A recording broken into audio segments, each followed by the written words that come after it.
ஒரு நண்பர் நமக்கு கமெண்ட் பண்ணியிருந்தாரு, பூமி தான் சுற்றிக்கிட்டு இருக்குதே, ஸோ நம்ம எதுக்கு ஃப்ளைட்டில் பறந்து போகணும்? ஃப்ளைட்டை ஒரு குறிப்பிட்ட தூரம் உயரத்துக்கு கொண்டு போயிட்டு ஸ்டே பண்ணி வச்சுட்டு ஸ்டேபிளாக வச்சுட்டு நம்ம பூமி சுற்றி வர வரைக்கும் வெயிட் பண்ணி நம்ம இறங்க வேண்டிய நாட்டில் போயிட்டு லேண்ட் பண்ணிக்க முடியாதா அப்படிங்கிற ஒரு கொஷனை கேட்டிருந்தார். ஸோ அது கேட்குறதுக்கு எனக்கும் அதை பற்றி தெரிஞ்சுக்கணும் அப்படிங்கிற ஒரு ஆசை இருந்துச்சு. பட் இதுக்கான பாசிபிள் இருக்கா அப்படிங்கிறத இந்த வீடியோவில் பார்க்கலாமா?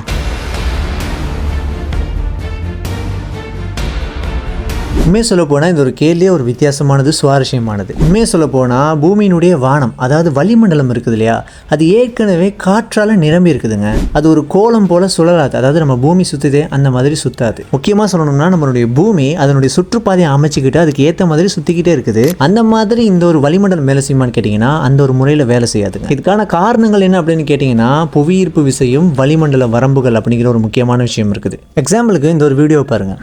இப்போ நம்ம கார்லேருந்து ஒரு போலையை தூக்கி மேலே போகிறோம். கார் போகிற ஸ்பீட்லேயே தூக்கி போகிறோம்னு வச்சுக்கோங்களேன். அப்போ நம்ம தூக்கி போட்ட இடத்துக்கு நேராக தானே கீழே வந்து விழுகணும்.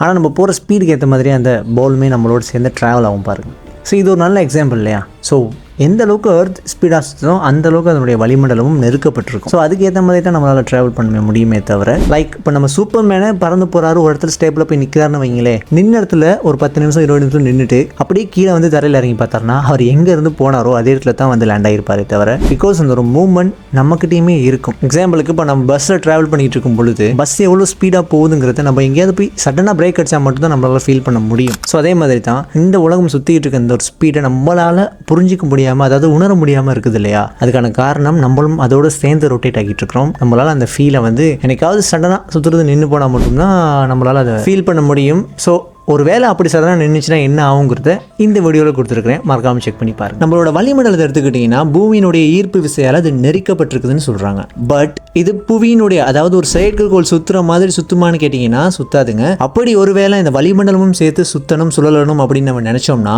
அதுக்கு சரியான ஒரு வேகமும் சரியான ஒரு உயரமும் தேவைப்படும். ஸோ நம்மளுடைய வளிமண்டலத்துக்குன்னு ஒரு குறிப்பிட்ட அளவு உயரம் இருக்குதா? கிடையாது. ஸோ நம்ம வேணால் வளிமண்டலத்தில் இந்த அளவுக்கு நைட்ரஜன் இருக்குது, இந்த அளவுக்கு ஆக்சிஜன் இருக்குது, இந்த அளவுக்கு கார்பன் இருக்குது அப்படின்னு பிரித்து வச்சிருக்கலாம். ஆனால் குறிப்பிட்ட உயரத்துக்கு மேலே போனால் அதுக்கு மேலே தனியாக ஸ்பேஸ் மட்டும் தான் கிடைக்குதே தவிர அதுக்குன்னு ஒரு சரியான இடம் கிடையாது இல்லையா? முக்கியமாக வளிமண்டலத்துக்குன்னு ஒரு எல்லையே கிடையாது. வளிமண்டலத்தை தாண்டி ஸ்பேஸுக்கு போனால் அது அப்படியே விண்வெளியாக மாறிடும். அதுக்கு அங்கிட்டு போனால் அதுக்குன்னு சரியான ஒரு இடம் கிடையாது. அதை விட முக்கியமான ஒரு விஷயம் என்னென்னா, வளிமண்டலத்தை நம்ம அடிப்படையாக கொண்டு பறக்கிறதா இருக்கட்டும், பூமியோடைய சுழற்சியாக இருக்கட்டும், இது ரெண்டுமே வேறுபட்ட இயக்க கோட்பாடுகளை கொண்டிருக்குது. சோமா நாம நினச்ச மாதிரி கொண்டு போயிட்டு ஃப்ளைட்டை ஒரு இடத்துல ஸ்டேபிளாக நிப்பாட்டி வச்சுட்டு பூமி சுற்றி அந்த நாடுகிட்ட வர வரைக்கும் வெயிட் பண்ணி போயிட்டு லேண்ட் பண்ணவும் முடியாது. இன்னொரு முக்கியமான விஷயம், நம்மளால் ஸ்டேபிளாக ஒரு இடத்துல நிப்பாட்டி வைக்கவும் முடியாது. அதுக்கு புவியீர்ப்பு விசை வந்து ஒத்துக்காது. ஆனால் இந்த ஒரு திங்கிங் பாயிண்ட் எதிர்காலத்தில் நிறைய விஷயங்களுக்கு உதவும். அது தொடர்பான நிறைய ரிசர்ச் இப்போ நடந்துட்டு தான் இருக்குது. மிதக்கிற கட்டடங்களாக இருக்கட்டும், மிதக்கிற வாகனங்களாக இருக்கட்டும், இந்த போக்குவரத்து நெரிசல்கள், அது மட்டும் இல்லாமல் இந்த இடங்களுடைய நெரிசல்கள், இது எல்லாத்தையும் தவிர்த்து கொள்றதுக்காக நிறைய ரிசர்ச் பண்ணிக்கிட்டு இருக்கிறாங்க. ஆனால் நம்ம நினைக்கிற அளவுக்கு அந்த அளவுக்கு ஒரு குவாலிட்டியான விஷயம் இது வரைக்கும் செய்யப்படலை.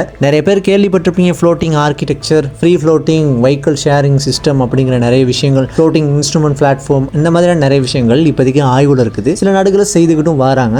ஸோ பார்ப்போம், ஃபியூச்சரில் இதெல்லாம் பாசிபிளாக அமையதுக்கான வாய்ப்புகளும் நிறைய இருக்குது. ஆனால் இப்போதைக்கு இந்த ஒரு விஷயம் கற்பனைக்கு நல்லா இருக்குமே தவிர ரியலாக பாசிபிளானு கேட்டிங்கன்னா வாய்ப்பில்லை ராஜா. ஸோ இதை பற்றி உங்களுடைய ஒப்பீனியன் என்ன, உங்களுடைய திங்கிங் பாயிண்ட் என்னங்கிறத மறந்து கமெண்ட் பண்ணுங்கள். ஏதாவது மிஸ் பண்ணியிருந்தால் முக்கியமான டீட்டெயில்ஸ் இதை பற்றி இருந்துச்சுன்னா அதையும் ஷேர் பண்ணுங்கள், கமெண்ட் பண்ணுங்கள். வீடியோ பிடிச்சிருந்தா லைக் பண்ணுங்கள், ஷேர் பண்ணுங்கள். மறந்துடாமல் நம்ம சேனலை சப்ஸ்கிரைப் பண்ணி அந்த பெல் பட்டன் டிப் பண்ணி வச்சுங்க. அப்போ தான் நான் போகிற வீடியோஸ் உங்களுக்கு நோட்டிஃபிகேஷனில் வந்து சேரும். நெக்ஸ்ட் ஒரு அமேசிங்கான வீடியோவில் மீட் பண்ணுறேன். அது வரைக்கும் பாய்.